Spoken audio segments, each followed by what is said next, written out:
Mais ce matin encore, fais-moi grandir dans ta parole. Fais-moi croître dans ta parole.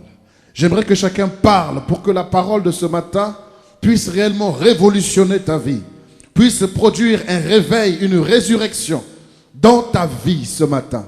Élève la voix et prie maintenant au nom de Jésus. Seigneur notre Père, notre Dieu, nous te bénissons, nous te rendons gloire, car la gloire est à toi, Seigneur.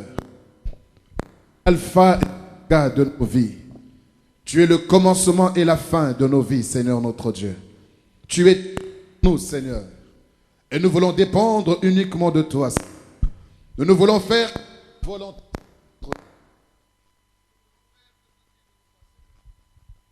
Nous ne voulons agir que selon ta parole, Seigneur notre Dieu. J'élève ma voix vers toi, Seigneur, afin que tu nous arroses de ta parole, ô Dieu, et que tu affermisses ce que tu fais au milieu de nous, Seigneur. Que tu affermisses ce que tu fais au milieu de nous, Papa, afin que la parole qui sera libérée transforme nos vies, transforme nos conceptions, transforme nos mentalités, transforme toutes choses dans nos vies, Seigneur. Parce que nous savons que sans toi, nous ne pouvons rien faire, Seigneur. Alléluia. Seigneur, tu es notre Dieu. Parle ce matin, ô Dieu, et que le cœur soit vivement touché. Je ramène toute pensée captive à l'obéissance de Christ, afin que ta parole, Seigneur, soit reçue. Car ta parole est certaine et digne d'être reçue. Nous te rendons toute la gloire ce matin, parce que nous croyons que l'atmosphère change complètement. Et Seigneur Dieu, les cœurs sont disposés à recevoir de toi.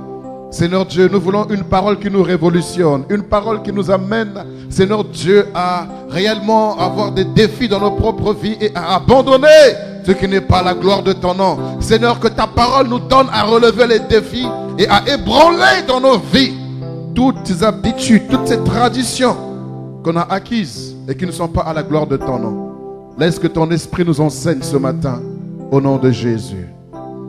Amen. Amen. Il faut nous asseoir dans sa divine présence. Je vous salue, vous qui êtes là ce matin. Que le Seigneur vous bénisse. Et que le nom du Seigneur soit béni pour tous ceux qui sont absents ce matin. Que le Seigneur les bénisse là où ils sont. Nous avons commencé une étude d'un texte le vendredi, dans Luc chapitre 11, du verset 9 au verset 13.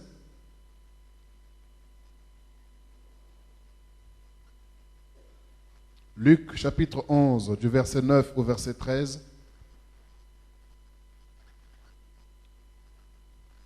Je prie de tout mon cœur, frères et sœurs, que vous prêtez vraiment une oreille attentive à ce qui va être dit ce matin. Déjà, avant que la parole ne soit annoncée, j'aimerais que tu prennes l'engagement de pratiquer la parole qui est donnée. Parce que sinon, je vais être comme un perroquet qui répète les mêmes choses et qui ne voit pas le fruit. Et j'aimerais que cette parole amène un vent nouveau dans l'église. Que cette parole apporte un réveil dans l'église. C'est là que tu devais dire un amen vivant ce matin. Luc chapitre 11, du verset 9 au verset 13. Nous y sommes. Je vois encore des gens qui tournent la Bible.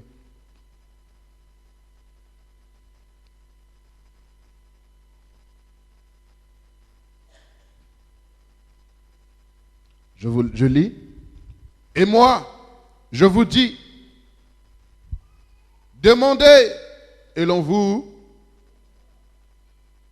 cherchez et vous, frappez et l'on vous, car quiconque demande, celui qui cherche, et l'on ouvre à celui qui...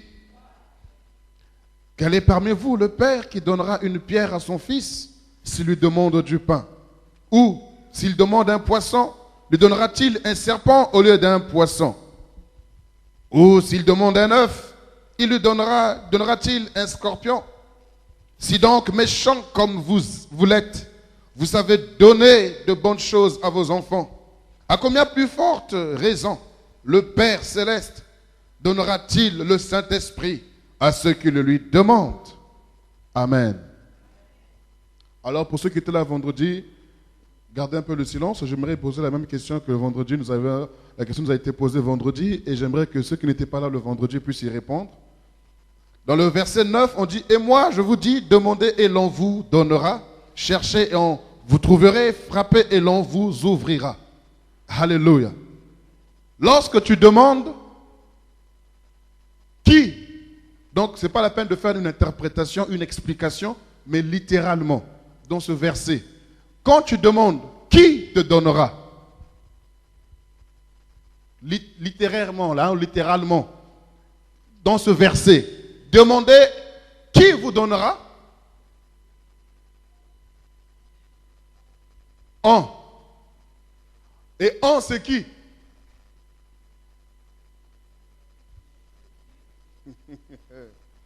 Et moi, je vous dis, demandez et l'on vous. Qui donnera? Un. Et un, c'est qui? D'autres ont dit c'est Dieu. D'autres ont dit c'est toi et moi. C'est nous. Tout le monde est d'accord? Cherchez et vous trouverez. Frappez et l'on vous. Qui ouvrira? Un, c'est qui? Alléluia. J'aimerais vous parler ce matin de l'importance et de la force de la communion fraternelle. L'importance et la force, pour ne pas dire la puissance, de la communion fraternelle.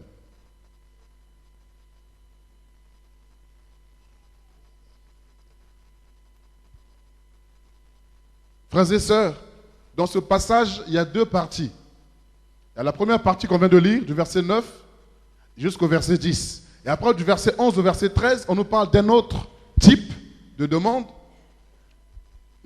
Quel est parmi vous le père qui donnera une pierre à son fils s'il lui demande du pain? Ou s'il demande du poisson, donnera-t-il un serpent au lieu du poisson? Et ainsi de suite, un œuf et puis le scorpion.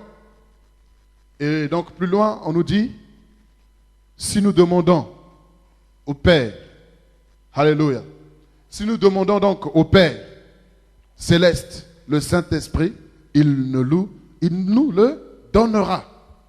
Il y a deux parties, frères et sœurs, dans ce passage. Du verset 9 au verset 11, on parle de la relation fraternelle.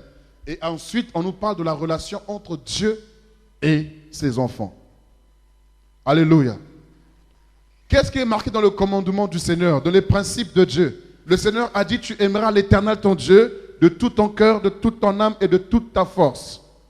Et après, il dit quoi? Tu aimeras ton prochain comme toi-même.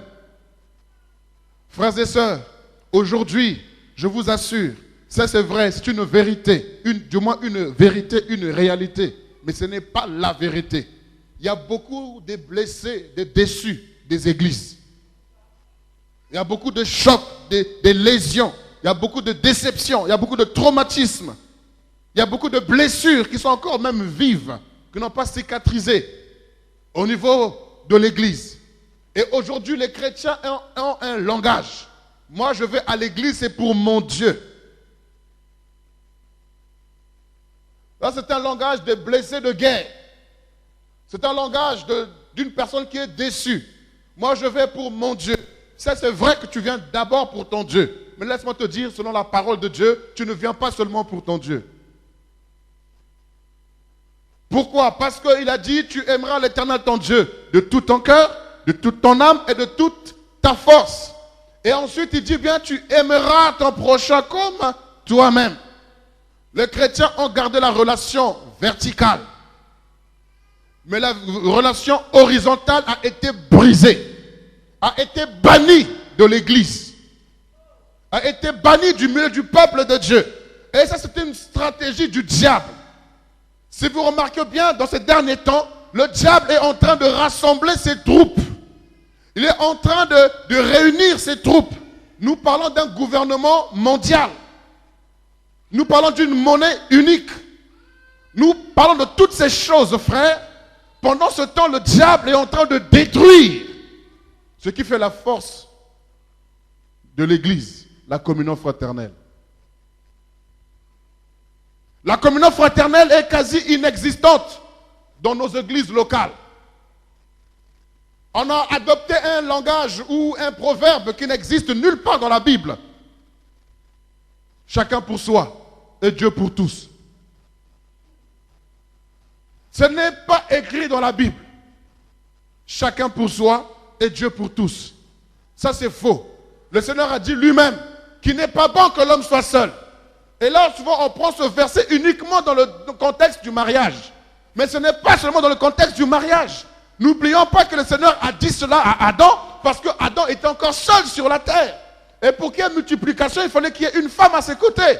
Et le but pour que l'homme et la femme soient ensemble, c'était pour qu'ils puissent se multiplier. Multipliez-vous, soyez féconds et remplissez la terre. Si Dieu avait voulu que l'homme soit seul, il n'aurait pas créé une aide semblable. Et il n'aurait pas donné la puissance ou l'autorité, le pouvoir à l'homme et la femme de se multiplier et de remplir la terre. Pensez-vous que Dieu avait la pensée de mettre cette pensée ou ce pouvoir dans la vie de l'homme et la femme, de se multiplier, de façon à ce que l'homme reste dans son coin? Nous sommes là ce matin. Oh oui, je sais que c'est un sujet qui peut fâcher ou qui peut un petit peu être rare. Mais c'est un sujet qui est important et capital pour le corps du Christ, frères et sœurs. Oui. Il y a trop de blessés. Je vais vous opérer sans anesthésie. Je vais vous coudre vos plaies sans anesthésie. Donnez-moi un amen vivant. Amen. Même si tu n'es pas content, donne-moi un amen quand même. Ah ouais, il faut qu'il y ait une guérison ce matin. Si tu veux continuer à vivre solitairement, tu vas souffrir pour rien. Ce n'est pas le moment de vivre seul, ce n'est pas le moment. Dis à ton frère, ce n'est pas le moment. Oh. Alléluia. Quand je vois cela, frères et sœurs, ça me fait mal au cœur de voir comment le diable est en train de rassembler ses troupes. Regardez bien, frères et sœurs. Le fils d'Ismaël est en train de faire un travail. Hein? Le fils d'Ismaël travaille. Il y a des gens qui quittent, écoutez bien, l'évangélisation qu'il est en train de faire. Il quitte la France, la Belgique, l'Angleterre, tous les pays, soi-disant dits développés, pour aller en Syrie, pour former des guerriers. Et vous savez quel est leur slogan? Ils disent que nous, on ne pourra jamais perdre. Pourquoi? Parce que nous aimons plus la mort que vous aimez la vie. Nous aimons plus la mort que vous aimez la vie. Tellement que les hommes sont attachés à la vie, mais c'est faux. Parce que celui qui a la vie ne peut jamais perdre. Celui qui a une vie peut perdre, mais celui qui a la vie. Parce qu'elle a dit, je suis le chemin, la vérité et la vie. Celui qui a la vie en lui, pas une vie, mais la vie. Est-ce que vous comprenez? Le grec est bien parce que le grec sait distinguer les différentes sortes de vie. Quand on parle de la vie de Dieu, la vie de Christ, on parle de Zoé. Quand on parle de la vie de l'homme, on parle de bio. Ce qui est naturel. Mes frères et sœurs, quand je considère la vie de Christ en nous, oh, c'est plus que la mort. La preuve en est que la vie a vaincu la mort. Il y a un langage également, une expression. Seul, tu iras plus vite. Mais ensemble, on ira plus loin. Seul, certainement, tu iras plus vite. Mais ensemble, on ira plus loin. Pourquoi? Parce que lorsque tu seras fatigué, mon épaule te servira de béquille. Quand tu seras oppressé, découragé, mon épaule te servira de soutien. Mais quand tu es seul, c'est vrai, tu iras très vite, tu iras rapidement. Parce que tu n'as pas d'encombrement, tu n'as pas à supporter l'autre, tu n'as pas à crier ou critiquer l'autre, parce que tu es seul. Mais lorsqu'on est ensemble, frères et sœurs, on ira plus loin. Et si vous remarquez les églises locales aujourd'hui, c'est chacun pour soi et Dieu pour tous. Dans la louange, l'adoration, tout le monde lève les mains vers le ciel pour parler à Dieu, pour parler au Seigneur. Mais laisse-moi te dire que quand tu viens à l'église, tu ne viens pas seulement pour ton Dieu. Le psaume 133, on le chante, non? Ou on le dit. Il est doux et agréable pour des frères de demeurer ensemble. Car c'est là que le Seigneur, Où ça? Là où il y a la communion fraternelle. C'est là. C'est pas dans l'individualisme, c'est pas dans l'égoïsme. C'est pas dans l'individualité, non, car c'est là. C'est là, ce n'est pas ailleurs. C'est là. Car c'est là où le Seigneur envoie la bénédiction et la vie pour l'éternité. Frères et sœurs, vous savez où est-ce que Anne a eu son enfant? Où? Dans le temple. Ah ouais. Ce n'est pas étant seul chez elle à la maison. Dans le temple. Vous savez où la sœur Hyacinthe a eu ses papiers?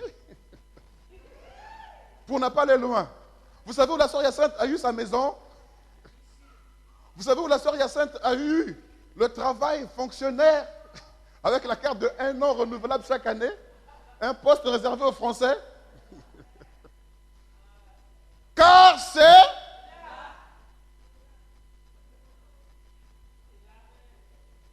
Le diable fait tout pour que tu... Vous savez, le diable est mauvais, il est méchant, et puis on ne doit pas l'aimer. Il nous fait croire que tout le monde est mauvais, que nous seuls, on est bons.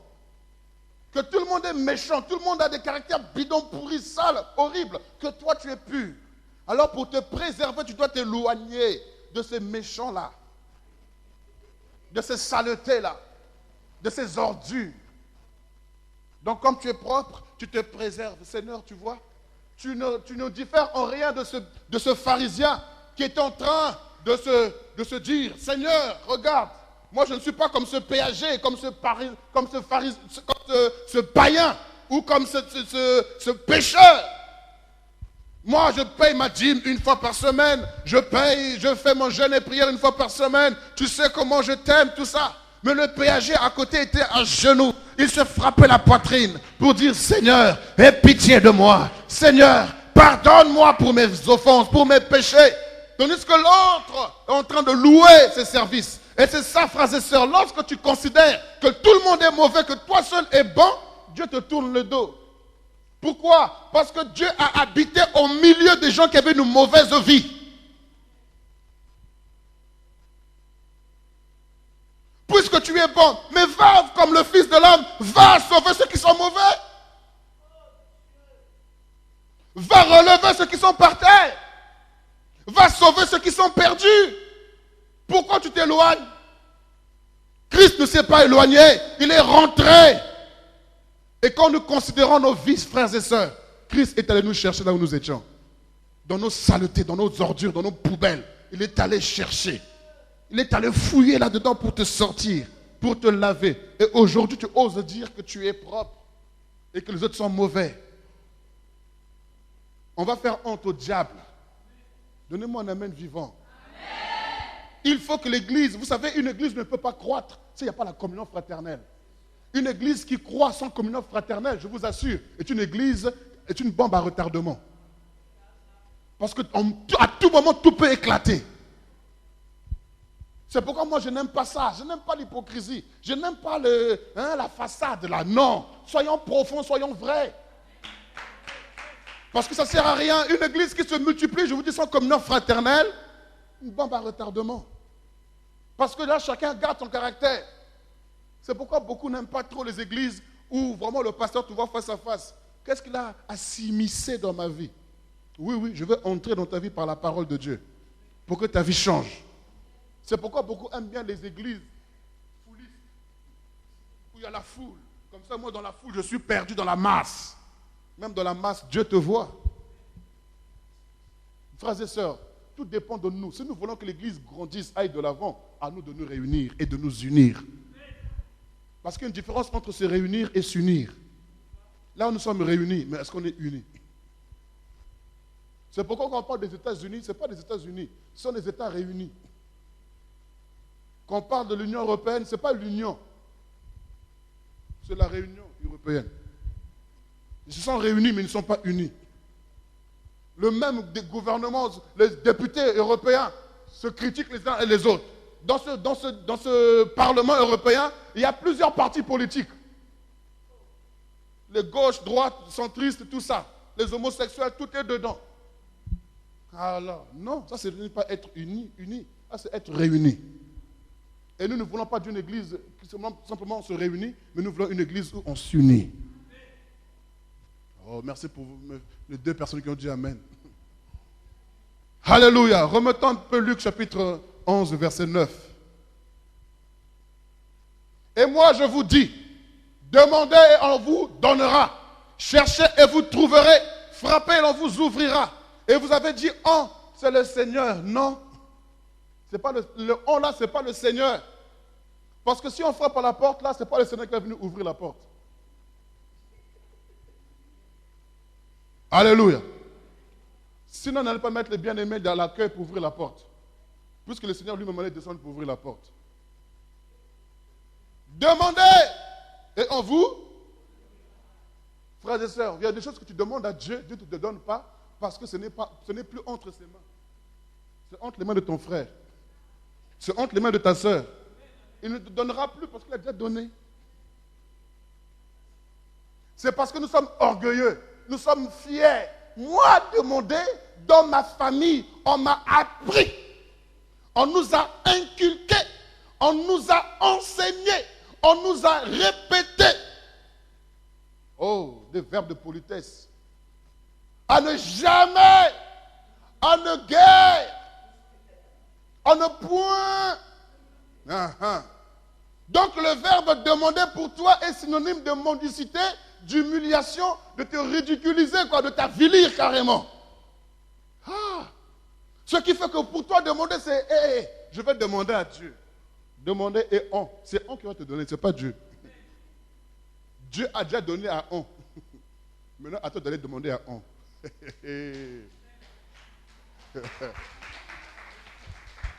Alléluia.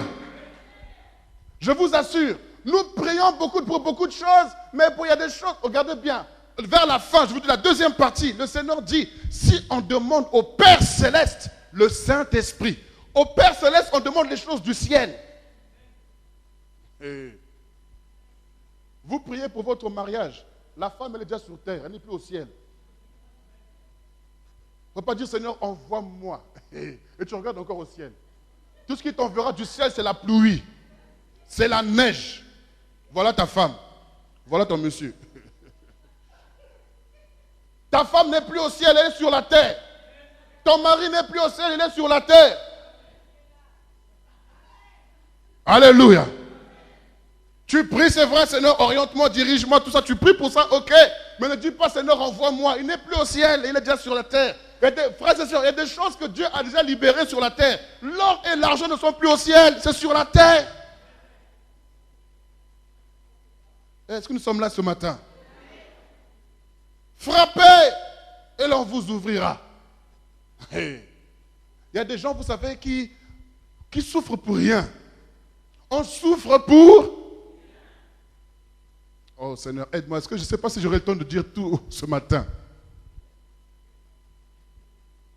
Parce que frères et sœurs, il faut que ça change. L'Église doit changer. Vous savez, quand on dit frères et sœurs, c'est devenu un titre. Au même rang que PDG, directeur général. C'est devenu un titre. Mais alors que frère, sœur, c'est une relation que Dieu a établie. C'est-à-dire que c'est ton frère, c'est ta sœur. Le Seigneur dit à Jérémie, avant que tu ne sois formé dans le ventre de ta maman, je te connaissais et je t'avais déjà établi. Donc, ta maman ne sait même pas que tu vas arriver, que lui déjà il le sait. C'est pourquoi le Seigneur dira, quand il enseignait, les frères sont venus frapper à la porte. Et ils ont dit, bon, on a besoin de notre grand frère, il faut que notre grand frère qui vienne. On a besoin de lui. Quelqu'un est venu, le gens de l'accueil est venu. Pasteur Jésus, ta maman et tes frères sont dehors, ils te cherchent. Pendant que je suis en train de prêcher. Il dit, qui est mon frère, qui est ma soeur? Et il y a, qui est ma mère? Il dit, celui-là qui fait la volonté de mon père et mon frère. Celle-là qui fait la volonté de mon père et ma mère. Donc, en d'autres termes, en vérité, ton vrai frère, ta vraie sœur, c'est celle qui est connectée à Jésus. C'est celui qui connaît, qui a donné sa vie à Jésus. Parce que ton frère, excusez-moi, ce n'est pas le souhait, hein, ton frère ou ta sœur peut aller en enfer, ou toi-même tu peux aller en enfer et ton frère aller au ciel. Ce n'est pas ce que je souhaite. Mais je dis, le véritable frère, la véritable sœur, c'est celle avec qui tu vivrais éternellement. Je ne dis pas d'exclure la famille dans la chair, non. Parce que celui qui ne prend pas soin des siens est pire qu'un païen. Mais je suis en train de vous dire que les frères et sœurs, nous négligeons cette relation que Dieu nous a donnée. Or, ton frère est un dépositaire. Ta sœur est un dépositaire. Dieu a déposé quelque chose pour toi en lui. Toi, quand tu vois le frère, tu dis, mais il m'énerve celui-là. Sa tête-là ne me revient pas. Mais c'est ton dépositaire. C'est en lui que Dieu a mis ce dont tu as besoin. Alléluia. Demandez et on vous donnera. Il y a des choses que tu demandes au ciel, ça ne viendra pas parce que c'est déjà sur la terre. On va lire 2 Corinthiens chapitre 8. Nous sommes là ce matin. Ce matin, en un mot, ce que je veux vous dire, arrête d'être individualiste.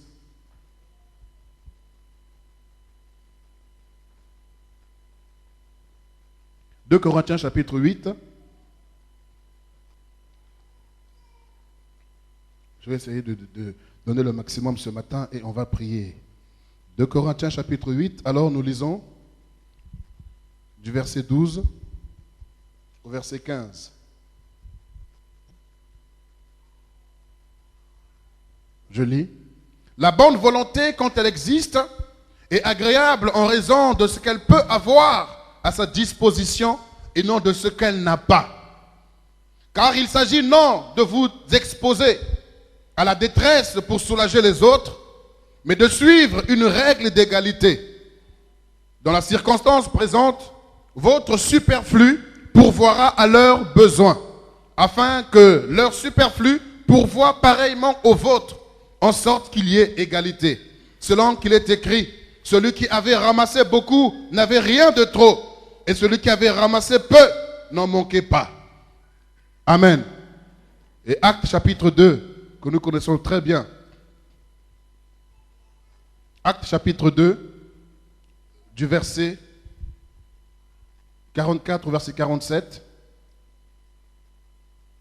Notez les passages et puis chez vous, vous allez pouvoir les relire, méditer là-dessus, prier par rapport à ça. Actes chapitre 2, du verset 44 au verset 47. Je lis. Tous ceux qui croyaient étaient dans le même lieu et ils avaient tout en commun. Ils vendaient leurs propriétés et leurs biens et ils ont partagé le produit entre tous selon le besoin de chacun. C'est comme 2 Corinthiens, on vient de lire. Ils étaient chaque jour, tous ensemble, assidus au temple.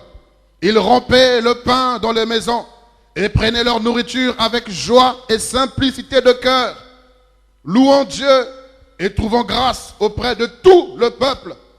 Et le Seigneur ajoutait chaque jour à l'église ceux qui étaient sauvés. Alléluia. L'importance et la puissance ou la force de la communion fraternelle. Vous voyez le Seigneur ajouter à l'église ceux qui étaient sauvés. Pourquoi? Parce que l'église n'était pas simplement divisée où des gens étaient chacun dans son coin. Mais ils étaient tous ensemble, unis. Ils avaient tout en commun. Sur cette base-là, le Seigneur faisait croître l'église. Une véritable église qui peut croître est une église où la base est solide, où il y a l'unité parmi le peuple de Dieu. Tout est en commun. Il faut qu'on doit observer la règle ou la loi de l'égalité. Vous savez, ce n'est pas normal dans une église que toi tu gagnes 2000 €, l'autre gagne 600 € et tu es à l'aise. Il y a sûrement, certainement, un besoin que tu peux pourvoir. Tu peux pourvoir à plusieurs besoins des autres. L'apôtre Paul dit à Timothée, enseigne aux riches de ce siècle présent de mettre leur richesse au service du Seigneur pour aider les saints. On doit observer cette loi, cette règle d'égalité en dehors de tes dîmes que tu donnes à Dieu. Parce que là, tu aimeras l'Éternel ton Dieu de tout ton cœur, de toute ton âme, toute ta force. Ok? Mais tu aimeras ton prochain aussi comme toi-même. Cela revient à dire que dans ton salaire, tu dois prévoir aussi une partie pour un frère, pour une sœur.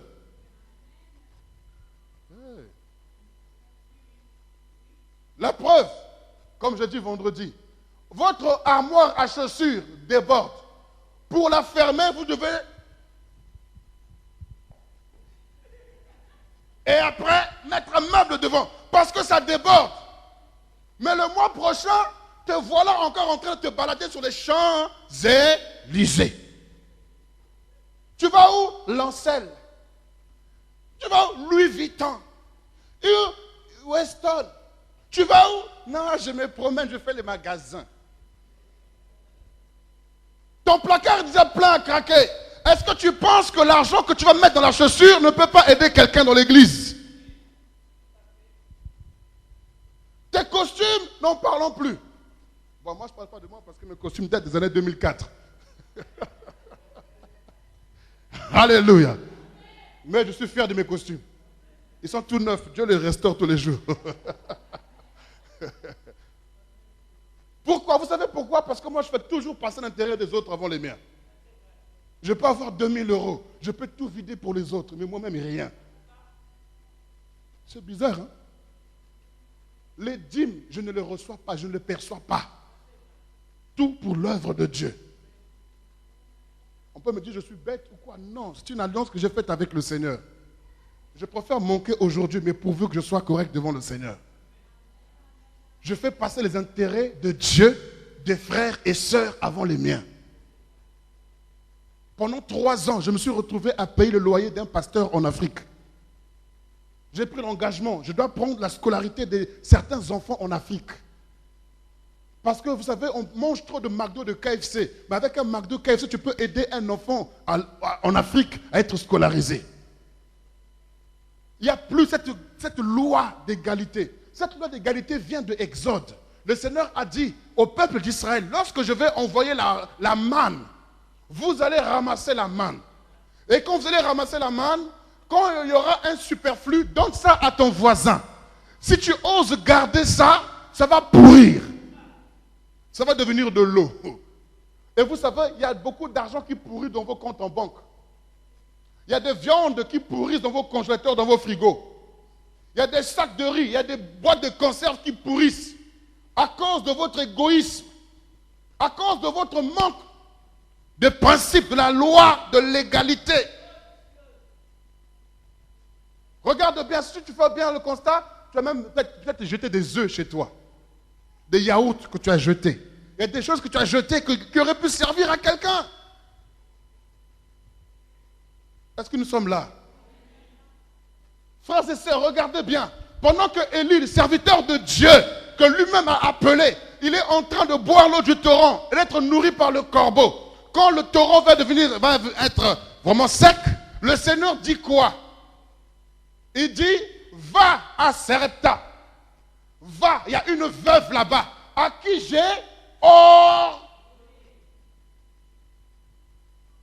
À qui j'ai À qui j'ai ordonné. Et vous savez, elle a été ordonnée, mais quand Élie est venu, elle a même voulu refuser le pot de farine.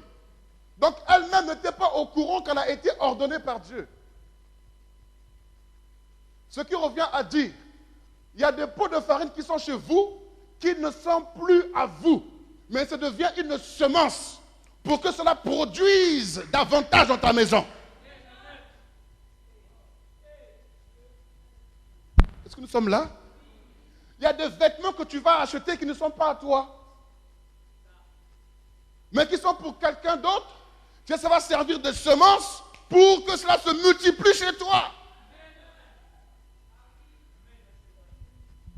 Il y a un frère qui a donné le témoignage, un pasteur, un ami frère, quelqu'un de bien. Avant de se rendre en Israël, voilà qu'on lui fait un cadeau pour son anniversaire. Un joli polo qu'il aimait tellement. Il a dit, je vais mettre ça en Israël. Je ne veux pas le porter. Il a bien plié, il l'a mis dans sa valise. Arrivé en Israël, Dieu lui dit, donne ce polo que tu aimes à celui qui vous guide. Le Seigneur dit, non Seigneur, moi je peux te donner. Je peux lui donner autre, mais celui-là, celui-là j'aime trop. Oh, je ne l'ai même pas encore porté, c'est pour moi. Je l'aime trop. Et il a résisté à la voix de Dieu jusqu'à ce qu'il retourne dans son pays. Et arrivé là-bas, il était tellement attristé. Il était tellement attristé, il avait tellement mal, il a demandé pardon au Seigneur. Et à partir de ce jour, il a compris qu'il doit savoir donner. Frères et sœurs, regardez bien, notre vie individualiste là, est-ce qu'elle nous profite? Tu as une belle maison, mais aucun frère, aucune sœur n'a mis pied chez toi. Non, Dieu, c'est pour chacun pour soi, Dieu pour tous. Est-ce qu'on va seulement se retrouver chez toi le jour où tu vas perdre un parent? La Bible dit, réjouissez-vous avec ceux qui se réjouissent et pleurez avec ceux qui pleurent. Mais nous, on pleure seulement avec ceux qui pleurent. Mais amenez-nous aussi à nous réjouir avec vous. Quand l'anniversaire de ton enfant arrive, tu invites les païens de tes amis jadis. Quand tu fus, c'est eux que tu invites. Et qu'est-ce que vous mettez comme musique?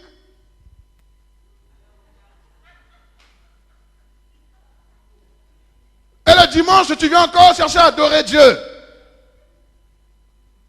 Ton frère, ta soeur, ils sont où? Comme le Seigneur a posé la question à Caïn, où est ton frère? Et nous répondons comme à Caïn, est-ce que moi je suis le gardien de mon frère? Ah, il se débrouille, hein? Hey, chacun pour soi ici, hein? On est en Europe, hein? Ah ouais, hein? Moi je gagne, c'est pour moi et mes enfants, chacun se débrouille. Ok, comme chacun se débrouille, toi aussi, tu fais partie de ce chacun-là. Dieu te dit, débrouille-toi aussi. Ce que tu auras semé, c'est ce que tu moissonnes. Mais Seigneur, je prie, rien ne change. Toi-même, tu as dit, chacun se débrouille. Dieu a entendu. Nous sommes là? Oh, mais pourquoi ce silence? Ah, il ne faut plus que ça sorte, hein? Si c'est rentré, il faut que ça change vos vies. Alléluia. Frères et sœurs, vivons. La Bible dit, louons Dieu et trouvons grâce auprès de tout le peuple. La communion fraternelle, l'importance. Vous savez, tous ceux qui avaient cru en la parole, ils avaient tout en commun. Ils étaient tous ensemble. À tel point que le peuple, les gens du pays, avaient de la considération et du respect pour l'église. Parce qu'ils avaient tout en commun, ils étaient propres, ils aimaient les gens, ils manifestaient l'amour et la présence de Christ. Tout le peuple, au jour d'aujourd'hui, la France critique l'église évangélique. Pourquoi? Parce que des divisions, des querelles, des disputes, il n'y a pas de communion fraternelle. Nous avons mis de côté le commandement que le Seigneur a donné à l'église. Aimez-vous les uns les autres. C'est alors que le peuple, que le monde reconnaîtra que vous êtes réellement mes disciples. Mais le diable a réussi à détruire cette communion fraternelle. Chacun vit de son côté. Chacun vient dans son... Vous savez, il y a des frères qui habitent dans la même ville. Tu as une voiture, prends tes frères, prends tes soeurs, ramène-les à l'église.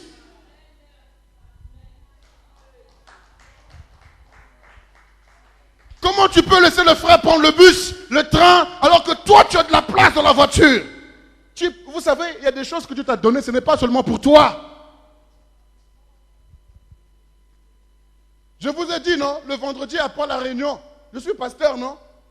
J'ai pris le Jack Philippe avec son fils, je suis parti les déposer jusqu'à Châtenay-Malabry.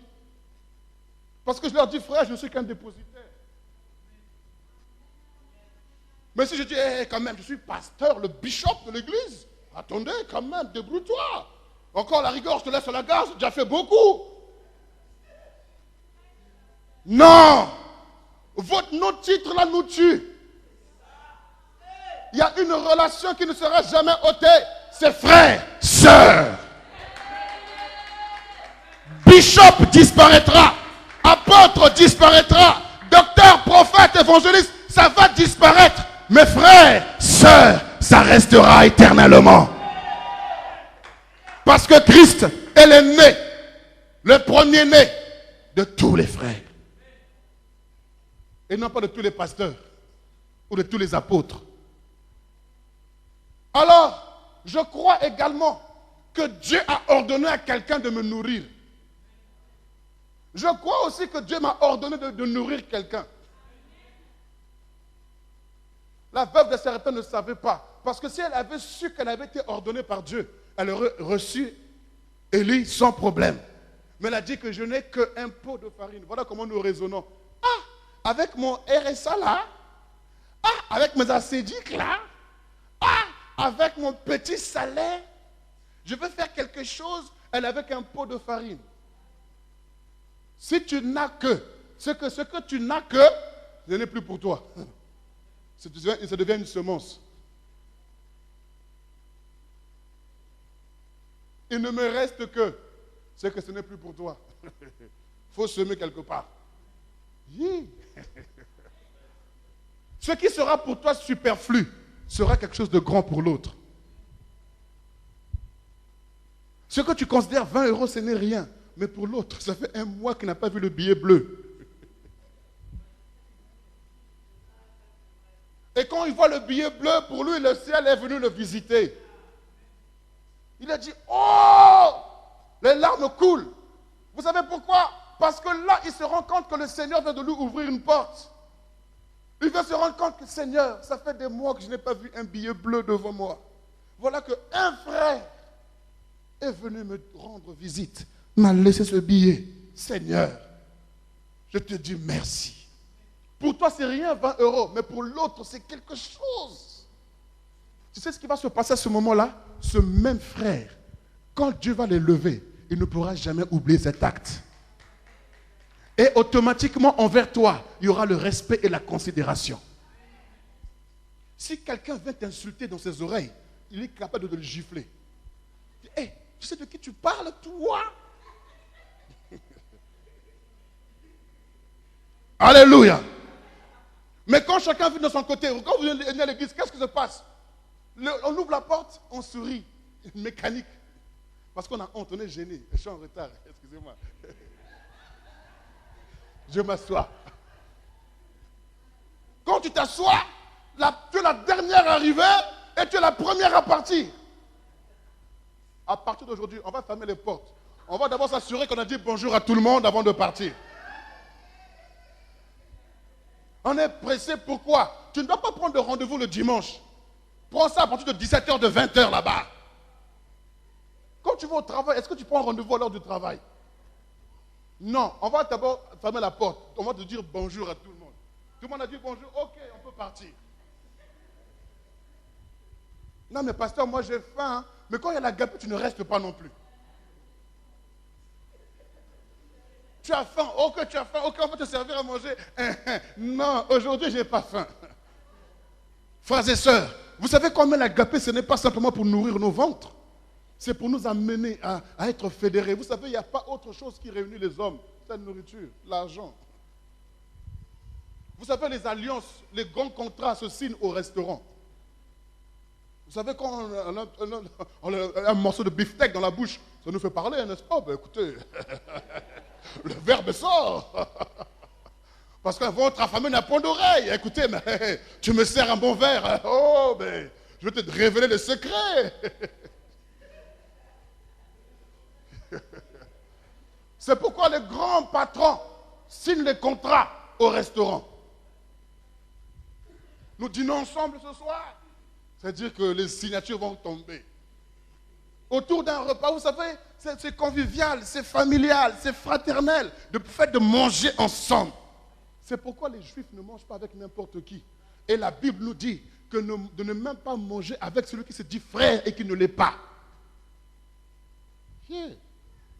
Alors quand nous mangeons à table, frères et sœurs, comprenez bien que quand tu partages ce repas avec le frère et la sœur, vous ne pensez pas que l'agapé là, Dieu est parti. Hein? Dieu est là au milieu de nous. L'église primitive, il persévérait dans ces 4 choses. la prière, l'enseignement, la fraction du pain et la communion fraternelle. Ils rompaient le pain dans leur maison. Donc ils faisaient même la Sainte Seine à la maison. Frères et sœurs, ta maison, tu l'ouvres pour qui? Tu remarques bien, il n'y a que des gens, des voyous qui viennent chez toi. Excuse-moi du terme. Quand je parle du voyou, c'est quoi? Ce sont des gens qui viennent déclarer des paroles pour rien et qui maudissent même ta maison. Des gens qui viennent et qui disent des choses, qui viennent pour insulter le président de la République en Afrique là-bas. Pas chez moi, pardon. Ne viens pas insulter monsieur là-bas, qui est loin, chez moi. Pas de politique. Nous prions pour que les chefs d'État, Seigneur, ta main sur eux, ta grâce sur eux. Seigneur, oriente, mais pas d'insulte. Tu reçois qui chez toi? Dis-moi qui tu fréquentes, je dirai qui tu es. Frères et sœurs, ta maison, est-ce qu'un frère a vu où tu habites? Est-ce que des frères et sœurs savent où tu habites? Il faut qu'il y ait la communion fraternelle. Tous ceux qui avaient cru étaient dans le même lieu et ils avaient tout en commun. Même le portable. Excuse-moi ma soeur, est-ce que tu peux me prêter 2 minutes? Oh. Avec mon portable, je te prête 2 minutes. Tu vas me les rendre comment? Parce que tu me dis, prêter 2 minutes. Donc tu vas me les rendre comment mes 2 minutes? Tu vas payer 2 euros? On va faire les cabines téléphoniques comme en Afrique? Non, mon frère, donne-moi ton téléphone s'il te plaît, je voudrais passer un coup de fil. Voilà. Mais pas avec le langage là, par politesse ou par manque de, je ne sais pas quoi, prêter. Même entre nous, frères et sœurs, tu souffres, tu as besoin de 20 euros. Il y a quelqu'un dans l'église qui a 20 euros dans sa poche pour toi. Maintenant, tu rentres là-bas, tu rentres bredouille. Non, moi, je ne viens que pour le Seigneur. Hein. Ok. Et le Seigneur a dit, j'ai mis 20 euros dans la poche de ton frère. Demandez en vous. Comme tu ne demandes pas, tu ne reçois pas. Comme tu n'as pas demandé, le frère, il a 20 euros qui le démange dans la poche. Il va aller où? Il va aller chez Weston. Il ne sait pas quoi faire de cet argent. Celui qui était censé venir récupérer l'argent n'est pas venu. Je dépense. Quand vous déposez vos vêtements au pressing, il y a une loi. Après 3 mois, tu ne récupères pas ça, le pressing garde les vêtements. Je suis dépositaire. Dieu me dépose de l'argent pour toi. Tu ne me demandes pas. 3 mois après, ça devient pour moi. Alléluia. Est-ce que nous le comprenons ce matin? Je vous assure, la communion fraternelle doit être restaurée dans l'église. La communion fraternelle doit revenir dans l'église. Ne nous disons pas seulement bonjour par hypocrisie ou par formalité, mais faisons-le véritablement. Tu as été déçu. Tire de leçons pour ne pas être une source de déception pour l'autre. Ce n'est pas parce que tu as été déçu une fois que Dieu va arrêter la terre à cause de toi. Non, les principes de Dieu ne changeront pas. Ce n'est pas parce que tu es blessé que Dieu va arrêter tout le système à cause de toi. Non, le principe de Dieu reste le même. Il faut continuer à aimer, à supporter, à pardonner. Et c'est ça, aimez-vous les uns les autres. C'est alors que le monde reconnaîtra que vous êtes réellement mes disciples. Soyez les serviteurs des uns et des autres. Supportez-vous les uns et les autres. Soumettez-vous les uns aux autres. Respectez-vous les uns et les autres. Exhortez-vous mutuellement. Ne médisez pas les uns contre les autres. Ne vous plaignez pas des uns contre les autres. Voyez, frères et sœurs, ce sont des principes qu'on doit appliquer dans l'église. Quand je vous assure, un exemple très simple, je suis sûr et certain que tu ne connais même pas le frère qui est à côté de toi. La sœur qui est à côté de toi. Alléluia. Est-ce que nous, on est là?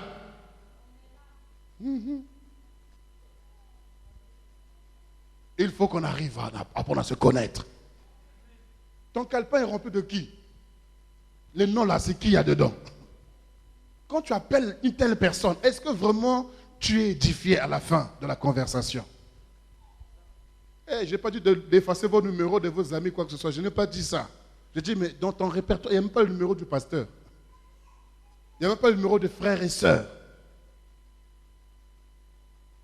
Mais je vous assure, cependant, tu ne sais pas que ton frère a quelque chose de Dieu pour toi. Et vice-versa.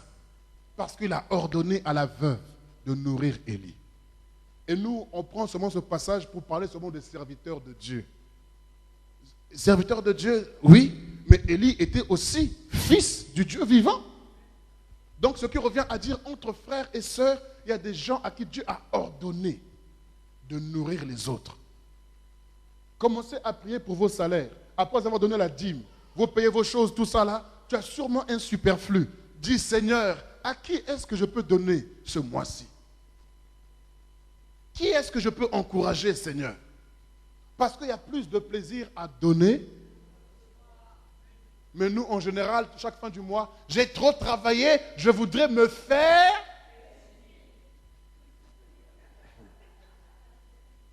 Si tu veux te faire plaisir, donne. Parce qu'il y a plus de plaisir. Mais malheureusement, on donne à la mauvaise personne. Nous, on donne à Zara. On donne à Yves Saint Laurent. On donne à 1, 2, 3 ou Mango ou Jennifer ou Tati ou Marché.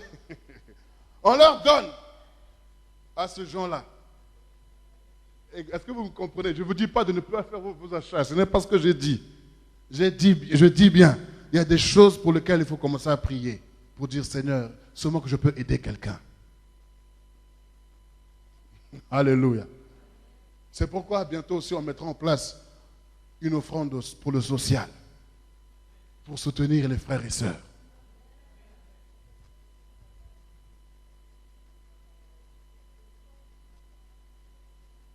Mais quand on n'a pas ce qu'on doit recevoir,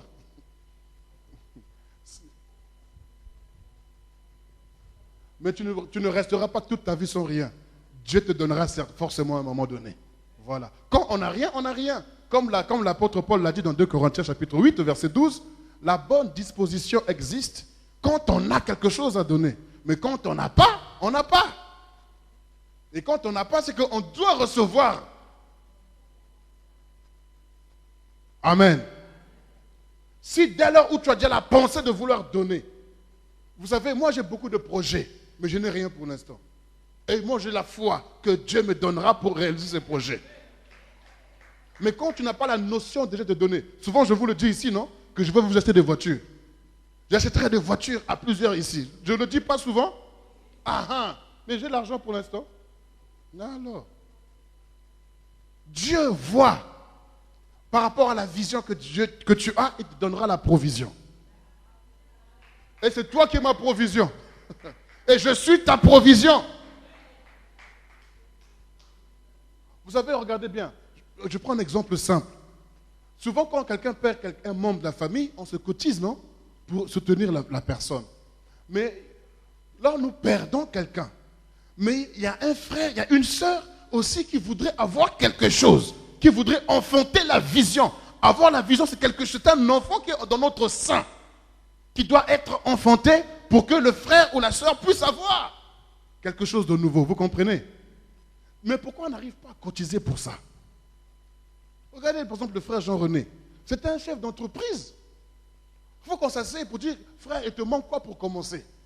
Bon, il me faut 10 000 euros. Je vous assure que si on conjugue nos talents, on pourra avoir 10 000 euros pour que le frère puisse commencer l'entreprise. Mon épouse qui est là, elle a un talent, vous voyez bien tout ça, le don qui est là. Pourquoi on ne se dit pas, qu'est-ce qu'il te faut pour te propulser de l'avant?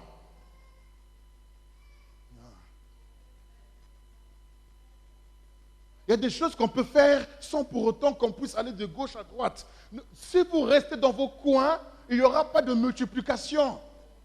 Si tu penses qu'avec ton petit salaire, tu arriveras à quelque chose, tu vas souffrir pour rien. Dans ce salaire-là, il y a la part de Dieu, il y a la part pour un frère, une sœur. Ça servira de semence. La semence, ce n'est pas que pour Dieu. Et arrêtez votre langage là, je viens à l'église que pour Dieu. Non, tu viens pour Dieu et pour ton frère. La preuve en est que si vous venez, le pasteur est où? Non, tu viens pour Dieu, non?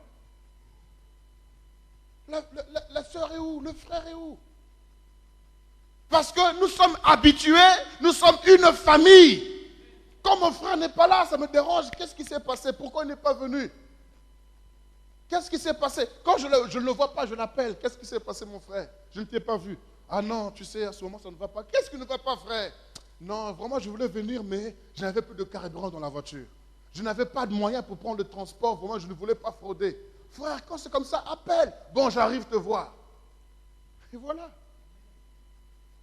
C'est réglé. Est-ce qu'on a besoin que le ciel puisse s'ouvrir pour qu'un ticket soit payé? Pour que le carburant soit mis dans la voiture? Non, c'est la relation horizontale. Alléluia. Mais je ne parle pas des profiteurs. Il y en a qui profitent. Ah ouais, tu es toujours assisté, et on insiste pour que tu sois assisté. Non. On va étudier ton cas. Oh, mon frère, c'est comment? La France nous a rendu un mauvais service. Il y a des aides pour tout. Aide, oh, mari, femme isolée, femme désolée, femme seule. Oh, tu n'as pas de RSA, oh, SMIC ou c'est pas ACDIC. Il y a des indemnités qui existent. Tout ça parce que tu es habitué toujours à être aidé. Tu vas à l'église aussi, pasteur, prie pour moi. Pasteur, prie pour moi. Quand est-ce que tu vas prier pour les autres, toi aussi? Non, mais pasteur, il faut comprendre, mon cas est difficile. Prie pour moi. Prie pour moi. Là, tu connais mes cas, moi, donc pour moi, c'est petit, pour toi, c'est grand. Arrête d'être assisté. On t'assiste aujourd'hui, mais dis-toi, Seigneur, on m'a aidé, je dois moi aussi me lever pour aider les autres. Et là, on forme une chaîne de soutien, de façon à ce qu'il y ait égalité. Tu as des moyens, j'ai les moyens, et ensemble, eh ben, on fait l'œuvre de Dieu.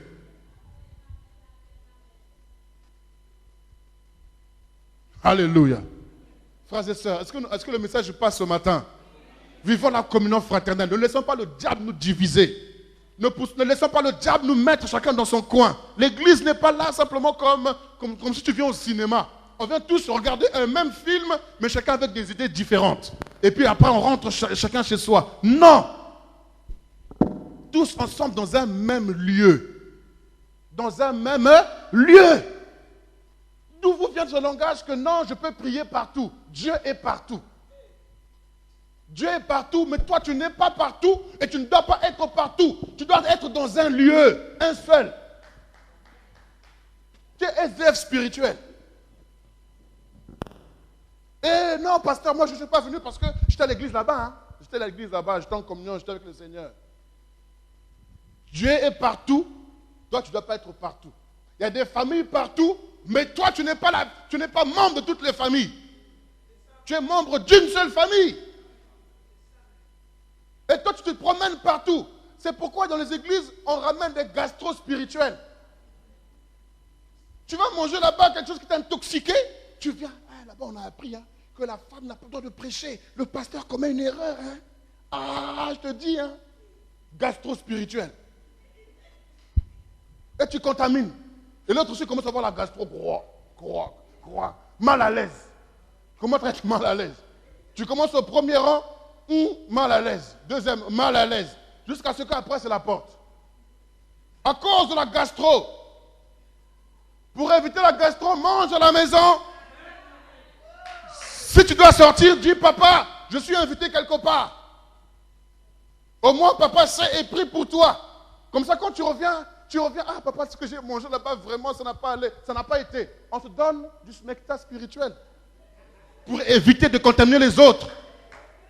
Mais tu manges en cachette le grec. Tu manges en cachette KFC. Tu viens avec le croc. Et puis, ça va pas. Oh, peut-être que non, c'est le démon de la famille qui revient. Oh, quel démon de la famille qui revient? Tu es parti manger ailleurs.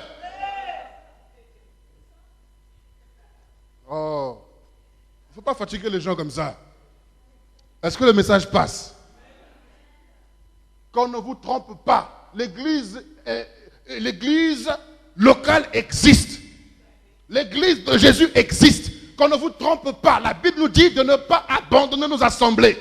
Il faut garder là où Dieu t'a établi. Tu sais que c'est ta maison, reste-y. Ne permets pas que le diable te divise, qu'il te détruise, qu'il te disperse. Non! Reçois ce qu'il faut recevoir. Dans une famille, une vraie famille, il peut y arriver qu'il y ait des problèmes. Une famille où il n'y a pas de problème, il y a deux choses. Où il y a la maturité, où il y a l'hypocrisie. Une église où il n'y a pas de problème, il y a deux choses. Où c'est l'hypocrisie, où c'est la maturité. Tout le monde se sourit, dans le cœur, tu es mauvais. Hein? Toi, vraiment, tu vraiment. Que le Seigneur te bénisse, hein? Vraiment, mais qu'il n'oublie pas aussi de te maudire. Tout ça, c'est l'hypocrisie. Oui, on pense que tout va bien, alors que tout est mauvais. Et moi, je refuse d'être à la tête d'une telle église. Disons-nous la vérité, pasteur, ça ne me plaît pas. Je suis fâché. Là, j'aime ça. Tu prends le frère, tu parles frère. Ce que tu as fait ne me plaît pas. C'est ce que la Bible dit. Si ton frère a péché contre toi, prends-le et parlez ensemble. Ce n'est pas la peine de faire de l'hypocrisie. La mascarade, là, ça ne sert à rien. L'apparence ne sert à rien. À un moment donné, la peinture que tu as mis va partir. Qu'elle soit à l'huile, mat ou à l'eau, ça va partir. Les intempéries réglera ta peinture. C'est pourquoi soyons vrais. Soyons vrais. Il y a des masques, Pas des masques à gaz ni à oxygène. Des masques de balles masquées dans les églises. Tu crois voir une princesse ou un prince, c'est un loup. Alors c'est pour ça, frères et sœurs, quand tu vois ça, ne fuis pas. Il y a des gens qui fuient. Est-ce que vous avez déjà fui votre maison à cause d'un cafard? Il y en a qui le font. Hein? Est-ce que vous avez déjà fui votre maison à cause d'une souris ou d'un cafard, de je ne sais pas de quoi? Si vous fuyez, c'est que vous donnez la place, la souris devient propriétaire. Tu deviens maintenant locataire. Tu veux même frapper souris? Tu es encore là? Je peux rentrer? Et qui paie le loyer, c'est toi. La souris est patron. Ton frigo, ce sera à lui. Ton garde-manger devient à une souris. Ça ne va pas, non? Je vais te mettre dehors. Même si c'est en tremblant, je vais te mettre dehors. Je vais appeler du renfort, les pompiers, la police, le SAMU, tous en hélicoptère, en avion, venez. C'est ma maison. Moi et ma maison, nous servirons l'Éternel. Donc ce qui n'est pas de l'Éternel doit être dehors. Beaucoup de chrétiens laissent leurs églises au diable. Tu as vu un cafard? Non, non, si c'est vraiment ta maison, tu dis au cafard, dégage. C'est ma maison. Ok, c'est pourquoi moi je dis, hein, même si tout le monde abandonne le navire, je resterai. Pourquoi? Parce que je sais d'où je viens et je sais là où je vais. Alors, frères et sœurs, je ne voudrais pas trop aller en longueur. Hein? Je crois que le message passe. Développons la communion fraternelle. Aime ton frère, aime ta sœur. Apprends à le connaître. Apprends à la connaître. Après, à la fin, là, ne commence pas à te diriger vers la porte. Frère Jean-Claude, bloque la porte. Voilà, il compte. Voilà. Est-ce qu'on peut se lever et acclamer très très fort Jésus?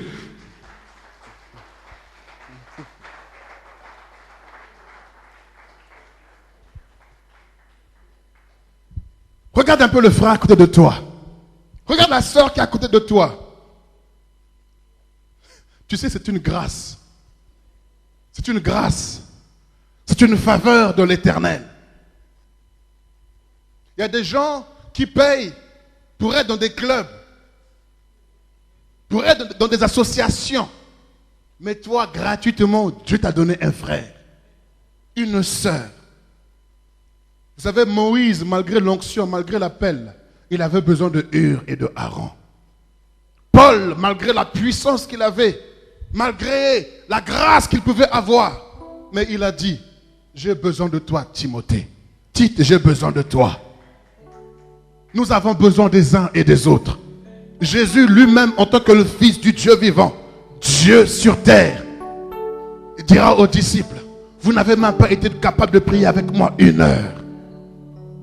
Tu ne peux pas vivre sur la terre seul, c'est pas possible. N'accepte pas ça. Il y a certainement quelqu'un dans l'église que Dieu a placé en qui tu peux te confier librement. Les psychologues gagnent beaucoup d'argent aujourd'hui parce que les chrétiens aujourd'hui ne font pas le travail qu'il faut faire. Chacun vit dans son coin. Mais si tu trouves quelqu'un à qui tu peux ouvrir ton cœur et parler, la dépression va partir. L'oppression va te lâcher. Les plans du diable seront dévoilés. Il y a des choses, il y a des personnes, je vous assure, frères et sœurs. Il y a des gens qui étaient malades, des gens qui étaient oppressés. Le simple fait qu'ils m'aient appelé et je leur ai parlé sans prier, le Seigneur avait réglé leur cas. Vous savez pourquoi? Parce que tout ce que vous dites, tout ce que vous dévoilez paraît à la lumière. Et le diable est dans la confusion et il part. Sans prier.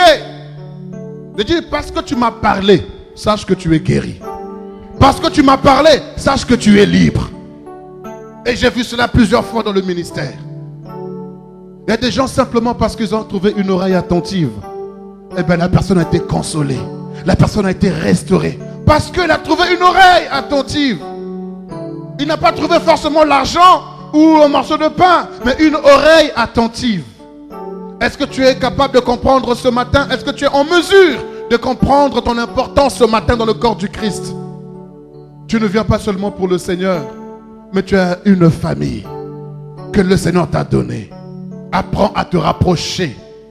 Apprends à te rapprocher des uns et des autres.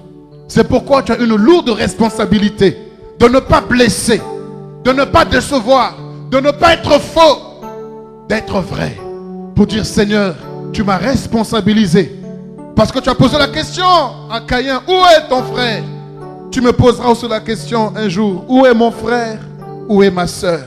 Seigneur, je voudrais être en mesure de répondre où il se trouve, où elle se trouve.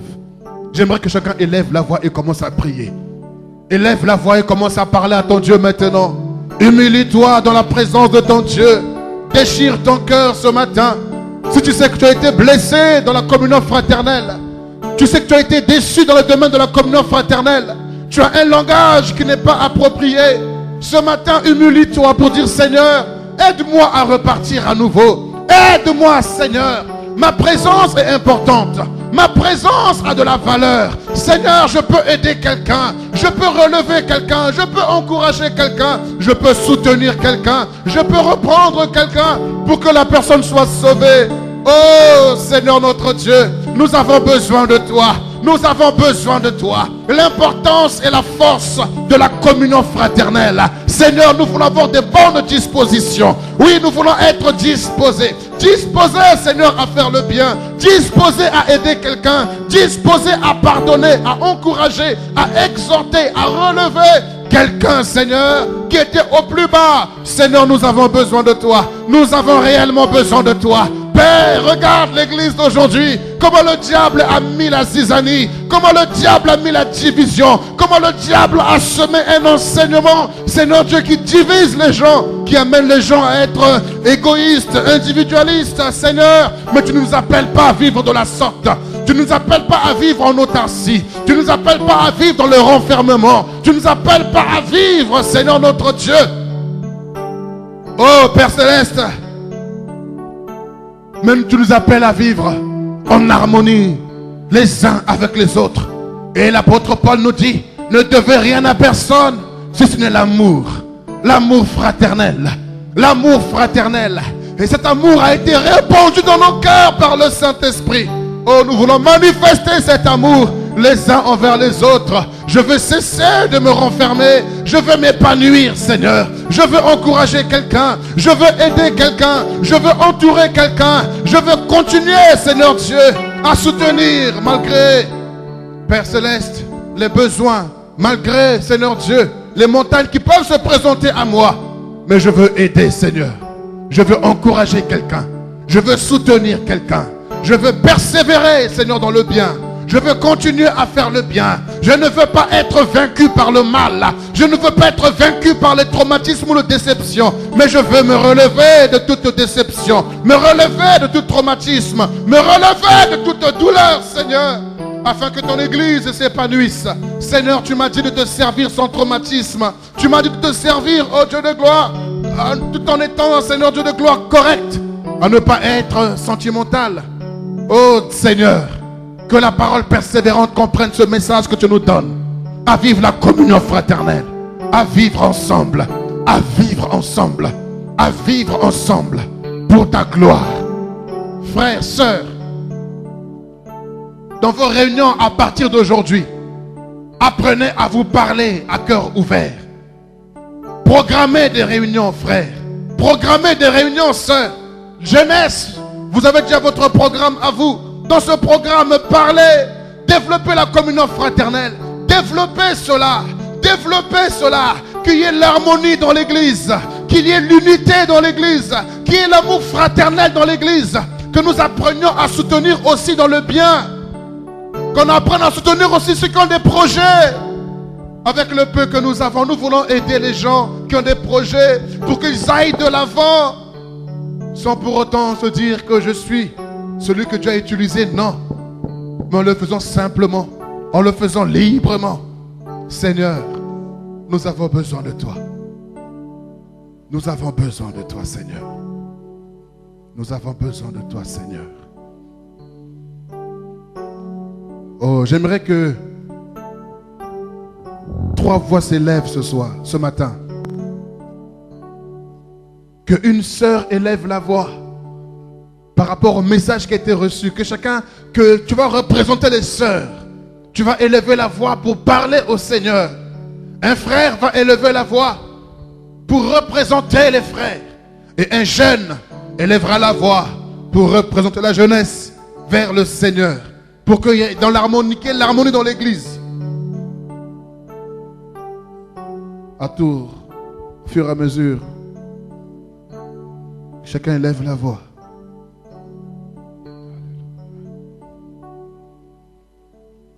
Qu'une sœur élève la voix. Alléluia.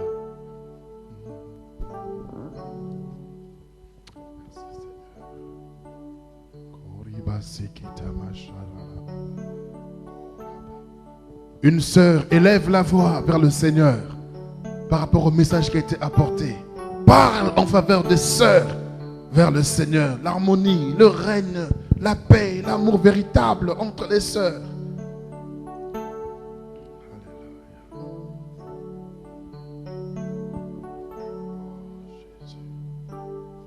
Oh.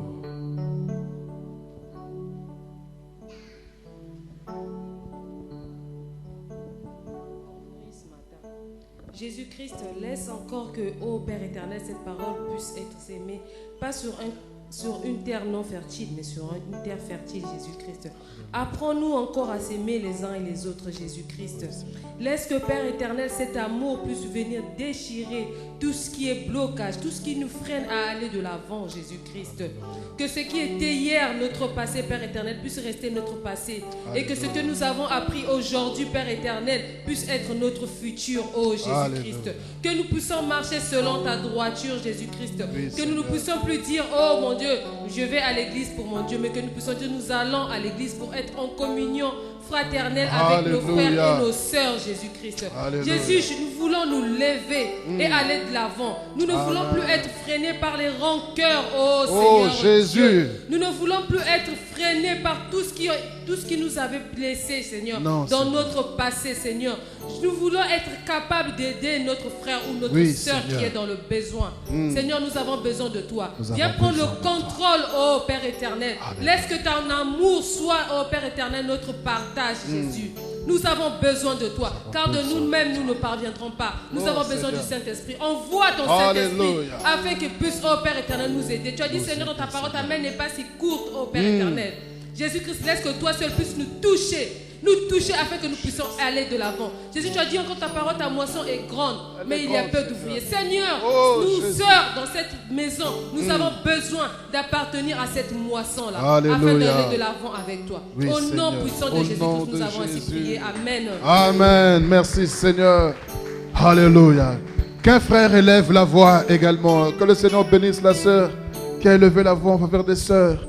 Qu'un frère élève la voix devant le trône.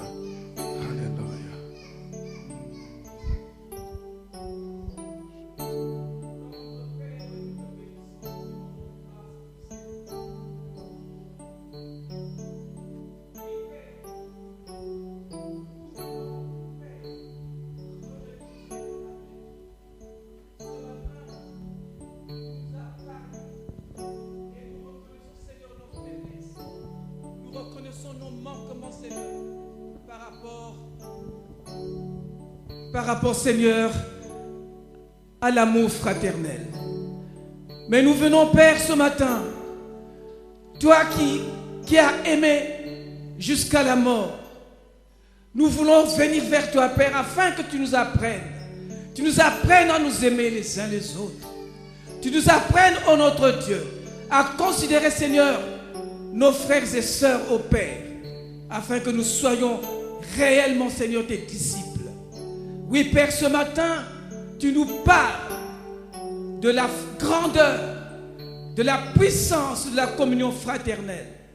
Que cela, ô notre Dieu, soit le partage de chacun de nous, Père. Nous ne voulons pas être, ô Père, un peuple dispersé, mais nous voulons, Père, être au milieu de toi. Parce que tu dis dans ta parole, Seigneur, que là où je serai, c'est là où sera mon serviteur. Alléluia. Et ce matin, Père, nous croyons que là où tu es est la paix, là où tu es est l'amour, là où tu es, Père, est la sanctification, là où tu es est la guérison. Père, guéris nos cœurs, afin que les résidus, Seigneur, en notre Dieu, de la méfiance soient brisés. Que les résidus, en notre Dieu, oui, Père, du manque d'amour soient brisés. Que les résidus, en notre Dieu, de la colère soient brisés. Et ceci dans le nom de Jésus de Nazareth. Éternel notre Dieu, nous croyons de tout notre cœur que ce matin, Seigneur, que nos cœurs sont totalement restaurés. Nos cœurs sont restaurés. Et que l'amour, Seigneur, en notre Dieu, de mon frère, de ma soeur, soit mon partage dans le nom puissant de Jésus. Éternel notre Dieu, que cette parole puisse trouver une assise dans la vie de chacun de nous ce matin, afin que, Père, qu'elle produise le fruit digne de cette parole. Dans le nom de Jésus, nous avons ainsi prié. Amen. Amen. Merci Seigneur. Merci Jésus.